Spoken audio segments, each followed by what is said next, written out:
record again. There we go. All right, so today's lesson is on bond energies, meaning the energy that's involved with a chemical reaction.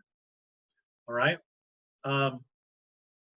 When things rearrange from reactants to products, there's often a change in energy. So either energy is transferred from the reaction to its surroundings, which is very popular, or it might even be absorbed by the reaction. Think of like injury packs. Like there's both heat packs, hand warmers, and cold packs for like a sprained knee. You can crack them open and set them on, and they'll get cold.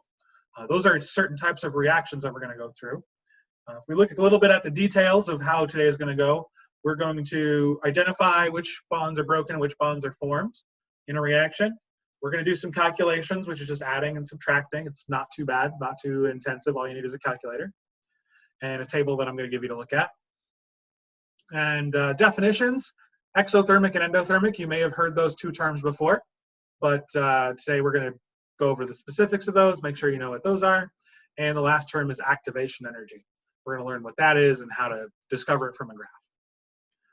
So let's look at energy in chemical reactions specifically. We're going to look at water. I've got a picture of some electrolysis in the bottom right. You'll see two test tubes. The first test tube obviously has less gas than the second test tube. And we have the water that's filled in there, and you see bubbles. Now I can tell just by looking at these test tubes what the difference is between each of these. I know that the test tube on the left is oxygen, O2, and the test tube on the right is hydrogen, H2. And forgive my writing here, I'm writing on my iPad. So I know that because of the coefficients in front of the equation. Since there's twice as much hydrogen released, we're making twice as much hydrogen. But really look at what's actually occurring there. If we were to draw it, if we were to draw specifically a Lewis dot structure for this, we start with water, specifically two waters. So you see 4 bonds there. Those bonds have to be broken in order to rearrange the atoms. And that's where the energy is going to get involved here. I'm going to change that into just hydrogen, an H bonded with an H, and the oxygen bonded with an oxygen. And that is a double bond. We've talked about the specifics between those. I'm not going to go into that too much right now. But what I want you to notice is that the molecules on the left, those bars, connect different atoms than the bars on the right. The water has oxygen bonded to hydrogen 4 times. And the hydrogen's bonded to itself on the right, and the oxygen's bonded to itself. And in fact, it's a double bond. And so that's going to have some repercussions as we go through and talk about energy. And how energy is either released or absorbed. Specifically, this reaction that you're looking at, I have to run electricity through the water or the reaction never happens. The water actually sucks in energy for this to happen. And we're going to go about why that occurs. So we have to look at this one step at a time. Specifically, first, we're going to look at breaking bonds. Breaking bonds requires energy. So I've got 2 atoms at the bottom, and I've got an energy level. They have a certain energy level right now. Well, if I look at how those are put together, I've got an oxygen atom, which has 8 protons, and a hydrogen atom, which only has 1 proton. But in between those 2 are 2 electrons, and those electrons are attracted to the 2 protons. So there's this, they're kind of like the glue that holds those 2 atoms together. It's specifically a magnetic force, so it's really handy to think of these as 2 magnets. And if I wanted to pull them apart, I would actually have to pull. I can't just set them next to each other and wait and use my mind and watch them go apart. Honey, can you turn that down? They can definitely hear all that. You can throw headphones in your phone too, by the way, if you know how that works. But anyway, we're going to take those 2 atoms apart. And when I do, I want you to watch the energy bar graph on the left. What happens when they actually separate? I have to pull them apart so the energy increases. Without me pulling, right, that pull energy has to go somewhere, and it goes into the atoms. So they have more afterward than they have at the beginning. Whenever we break bonds, that's going to require energy. That's going to be important. So let's watch that one more time. When the atoms go apart, the energy graph goes up. Then we have forming bonds. And when we form bonds, that's going to release energy. So I've got 2 fluorine atoms, and we're going to put them together. Well, that's kind of like if you find a magnet on your fridge. You can do this right now. I've got a fridge right next to me actually with a magnet. We can see if we can hear this or not. We got my daughter little, numbers for magnets. But anyway, if I put it next to the door of the fridge and I let go, you might hear a little click sound or a snap sound, depending on how strong that magnet is. That sound being released is where the magnet actually releases energy. So watch as these fluorine atoms go together. The energy graph goes down this time, so it's the reverse process, right? Because when we form a bond, it releases energy. And you can see that significantly in the video in the bottom right. When those magnets smack together, they smack together so hard that the apple is thrown off. The magnet actually breaks apart, and you see some of the, I think that's someone actually sliding back the boards, but you would hear this snap as well. There's a lot of energy released. And this goes all the way down to the microscopic level, even with atoms. So what we're going to do is we're going to actually do some math and calculate the actual total change in energy. We're going to use these concepts of bonds being formed, release energy, and bonds being broken, take energy.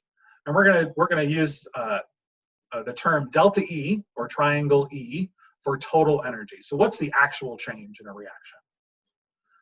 Because there's bonds broken, which is positive, that's where it requires energy, and there's bonds formed, where it releases energy.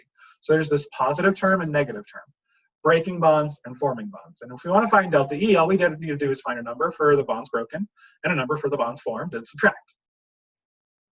So what I would do here is I would look at, hey, how much energy does this oxygen and hydrogen have? And how much energy does the hydrogen and oxygen have? Right. And I would just subtract those. So I would find the 4 OH bonds, the energy for those, and the 2 HH and the 1 O, and just subtract. So how does that actually work? Well, I have to use, let me see if I can, there we go. So I have to use this table on the bottom there. Excuse me. Don't worry, that's just, a little bit of phlegm from my run this morning. So we've got single bonds, which are weak, triple bonds, which are strong. If you look at the numbers next to each of these bonds, each bond has its own specific number. These are found in the laboratory.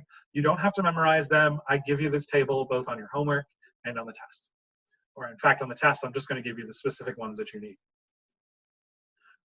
So the smaller atoms, so like hydrogen, also are stronger because they're closer together. And that's just a general trend. You don't really need to know that for the specific calculations. You just need to look at the table. But I want you to notice that all of these have a unit next to them. Kilojoules per mole is on there over and over and over and over and over again, so that you remember to put kilojoules per mole as your unit on your number at the end. So how does that work?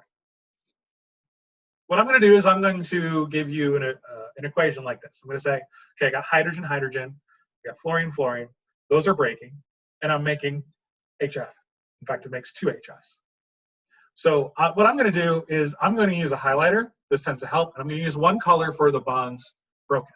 So what am I breaking? I'm breaking an HH, and I'm breaking an FF. All right, those two, because those are the reactants. Those are the ones that are busted apart.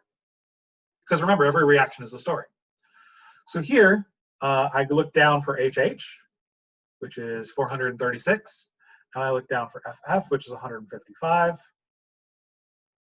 And I'm going to use those numbers as my reactants. So I have 436, and I'm adding that to 155. That's going to be my total for the bonds broken. Because remember, delta E, which I'm trying to find here, is 436. Or let's back up a little bit there. Getting ahead of myself. This is supposed to be the overall reaction. It's broken minus formed. So we have the hydrogen being broken, the fluorine being broken. I have a cheat sheet on my laptop here, so just give me a second. It's right here. That total is, you would use a calculator to find this. That total is 591 so far. feel like I could have done that faster in my head. But anyway. Now, what I'm going to do is I'm going to look at the bonds formed, which are this HF and this HF. There's two of them because there's a 2 in the equation. All I have to do is find HF or FH. It doesn't matter the order that they're in. You might run into that. Don't get confused by that. It would be the same thing either way. And what I'm going to do with that is I'm going to subtract the 2 times 567 because there are 2 HF bonds. And so I'm taking the 591 and I'm subtracting, it would be 1134. So just keep track of your math as you're going on here.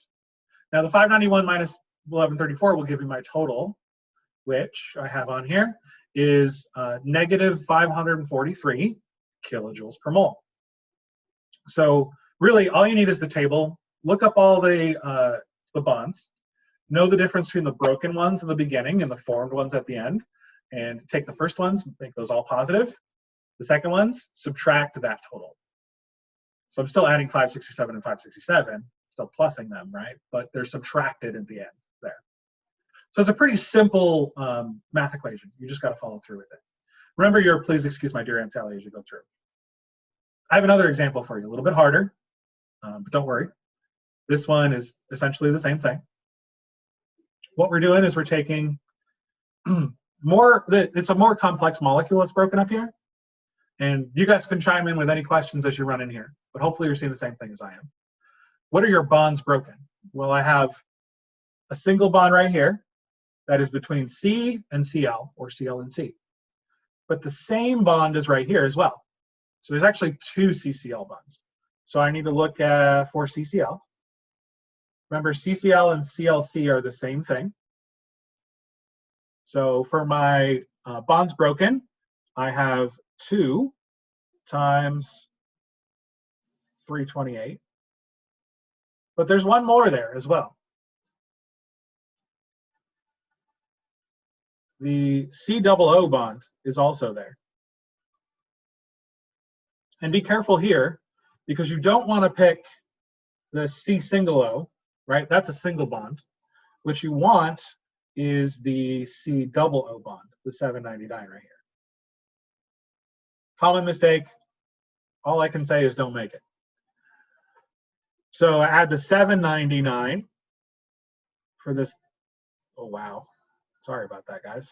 I can't see what I'm writing because it's my finger's big. And I'm writing on the iPad. So that's 2 times 328 plus 799, if you're keeping track of this at home. Then I go to bonds broken, which are the ClCl, or bonds formed, excuse me. These are the products. And that's a triple bond. Now I don't use 3 single bonds there, I use the actual triple bond. So, highlighter. So I'm going to look down here for ClCl, that's 242. And I'm going to find the C triple bond, which is 1072. Now it's not 3 singles again, it's 1 triple bond. So I'm subtracting off the total of 304, no, that's 242.